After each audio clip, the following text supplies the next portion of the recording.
की बात करेगा और ना ही उसकी बुद्धि ज्यादा काम करती है। और इसी तरह से बुढ़ापे में हमें लगता है तुम्हारा दिमाग काम नहीं कर रहा है, और हे पिताजी तुम्हें नहीं मालूम है, इसलिए आप ऐसा करो, आराम करो। उसी समय सबसे चिल्ला के कहा है कि सुनिए, हमारे पिताजी ने राज्य किया और पिताजी करते रहे और आप भी करते रहे। अब तक पिताजी ने राज्य किया और अब इस राज्य के मालिक यदि हम बन जाएं तो हमारा राज्य कैसा चलेगा? जवाब दिया, बहुत अच्छा चलेगा। डर के मारे कौन बोले हैं? डर से कौन बोले? क्योंकि कहते हैं ना, बदमाश के सामने तो सीधो साधो बेसू न टिके हो, और शेर के सामने कुत्ता की कहाँ हिम्मत जो रुक जाए, बिल्ली के सामने चूहा की क्या हिम्मत जो दो पैरों पर खड़ा हो जाए। कोई बोल नहीं सका और बोलता है तो डर के मारे यही कहता है, महाराज बहुत अच्छा चलेगा, जैसा आप करोगे वैसा ही होगा, आपकी मर्जी है। उसी समय मंत्री को बुलाया और मंत्री से कहा है कि हमारे माता पिता को कारागृह में ले जाइए। हथकड़ी बेड़ियां डाल दी है, कारागृह में बंद कर दिया है उसने, और जैसी हथकड़ी बेड़ियां डाल दी है, कारागृह में बंद कर दिया है, फाटकों से ताले लगवा दिए और जवाब दिया है कि आप आराम करिए, आराम की जरूरत है। मुकुट को उतारा और मुकुट को उतार करके अपने सिर पे लगा लिया और कहने लगा, आज से हम राज करेंगे। दोनों माता पिता जिन्होंने पालन पोषण किया, हथकड़ी बेड़ियां डाल करके और कारागृह में बंद कर दिया। लेकिन भक्तों, वो एक कंस था जिसने हथकड़ी बेड़ियां डाल करके कारागृह में बंद कर दिया। लेकिन जब कलयुग में महाराज ऐसे ऐसे बेटा पैदा होते हैं जो हथकड़ी बेड़ियां डालने की जरूरत नहीं, लोहे की डालने की जरूरत नहीं, वे तो हथकड़ी बेड़ियां पहले से ही डाल देते हैं। पड़ जाती हैं लला की शादी भई, घर में बहू आई, सास ससुर के हाथ पाए तो वैसे हूँ टूटे दरे हैं, और टूट गए तो समझ लो हथकड़ी बेड़ियां पड़ गई। क्योंकि हथकड़ी बेड़ियां पड़ जाती हैं तो वे काम करने लायक नहीं रहते, चलने लायक नहीं रहते, अपने मन मर्जी कुछ कर नहीं सकते, क्योंकि बंदी गृह में बंद रहते हैं। और इसी तरह से आज कलयुग में हथकड़ी बेड़ियां डालने की जरूरत नहीं, हाथ पैर तो पहले से ही बंद हो जाते हैं। तो महाराज इसीलिए कहा गया है, यदि हो पुत्र सुपुत्र तो धन क्यों सींचे, और यदि हो पुत्र कुपुत्र तो धन क्यों सींचे। यह भी सोचने की बात है। यदि पुत्र तुम्हारा सुपुत्र है, सुपुत्र कहते हैं उसे जो मतलब जो शुद्ध अच्छे कर्म करे, पिता की आज्ञा का पालन करे, वो होता है सुपुत्र, वो होता है सुपुत्र।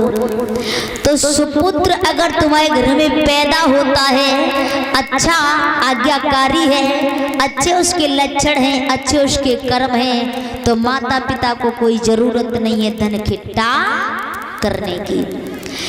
क्योंकि अगर वो उसके लक्षण अच्छे हैं, उसके कर्म अच्छे हैं, तो वो तो वैसे ही अपने आप धन को इकट्ठा कर लेगा।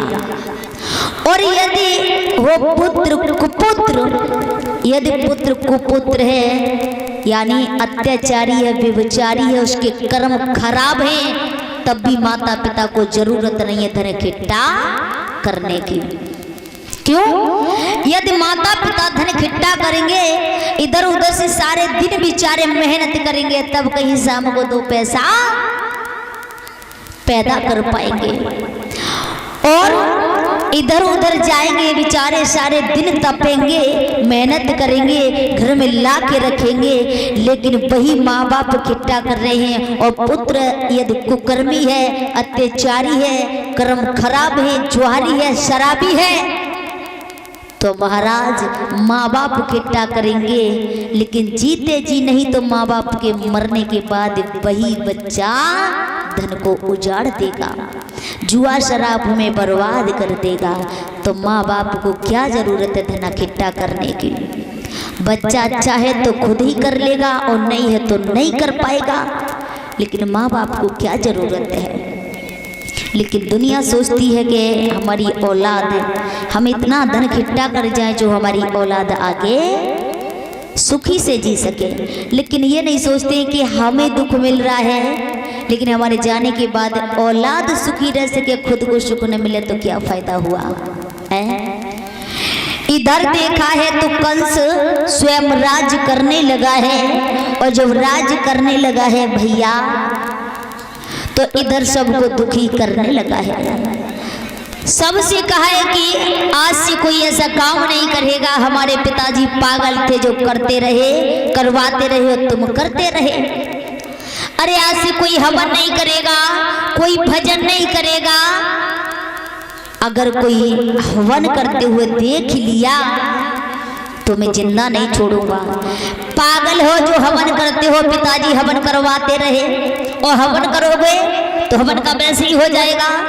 तुमने जिंदगी में क्या कर पाया, हवन कर करके हवन में घी को डाल डाल के जलाते रहे और शरीर में न खा करके शरीर को कमजोर बनाते रहे।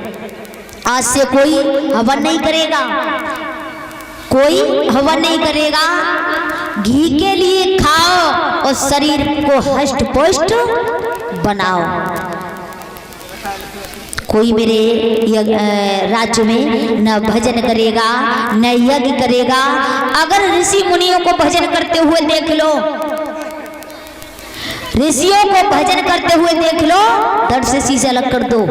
गायों को देख लो, कटवा दो, क्योंकि मेरे राज्य में कोई दुखी नहीं रहना चाहिए। सबसे चिल्ला करके कहा है कोई दुखी तो नहीं है। जवाब दिया कोई दुखी नहीं है। डर के मारे कोई बोल नहीं सकता, अगर दुखी है तो मारो जाएगा, इसीलिए कोई बता नहीं सकता है। भैया राज्य होने लगा है, बड़ा अत्याचार होने लगा। जब अत्याचार होने लगा है तो इधर काफी समय हुआ है और इधर माता पिता कारागृह के बीच में बड़े दुखी है। सोच रहे, मैंने तो सोचा कि मेरा बेटा मेरा कर्ज अदा करेगा, पालन पोषण किया, लेकिन कर्ज तो छोड़ो, इसने मुझे जेल में ही डाल दिया। ऐसा पुत्र कभी किसी को न दे, दे तो बेटा दे लेकिन लपेटा ना दे। सुखदेव जी महाराज कहने लगे कि हे राजन परीक्षित, जब समय व्यतीत हुआ है और बड़ा हुआ है, सबको पूछ करके मगध देश के राजा जरासंध से युद्ध जीत करके आया और दोनों लड़कियों से विवाह करके लाया। दोनों लड़कियां घर ले आया है तो बड़ी अच्छी तरह से जीवन काटने लगा है दोनों पत्नियों के साथ में। इधर उसके चाचा देवक ने और कंस को पास बुलाया है और कंस से कहा है बेटा तुम्हारी बहन जो देवकी है शादी के लायक हो गई, और लाला अगर कोई लड़का हो तो बता दीजिए, शादी करेंगे। कंस ने कहा है कि हे चाचा जी, हमारी जितनी भी बहनें थी वो सब सूरसेन के पुत्र बटेश्वर के रहने वाले वसुदेव को विवाह दी। अब ये अकेली एक रह गई है, इसे कहाँ ब्याहोगे? इसलिए चाचा जी इसकी भी शादी उसी के साथ कर देते हैं। जवाब दिया ठीक है बेटा, अगर ऐसी इच्छा है तो कर दीजिए। तो इधर कंस ने पत्र बनाया है सूरसेन के पुत्र वसुदेव के लिए और उसमें लिख दिया है कि हमारी जितनी भी बहनें थी वो तुम्हारे लिए विवाह दी, अब हमारी एक बहन और रह गई है, इसके लिए भी हम तुम्हारे चरणों में समर्पित करते हैं। और उसने लिखा है आगे,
बनाया है और पत्र बनाने के बाद भेज दिया।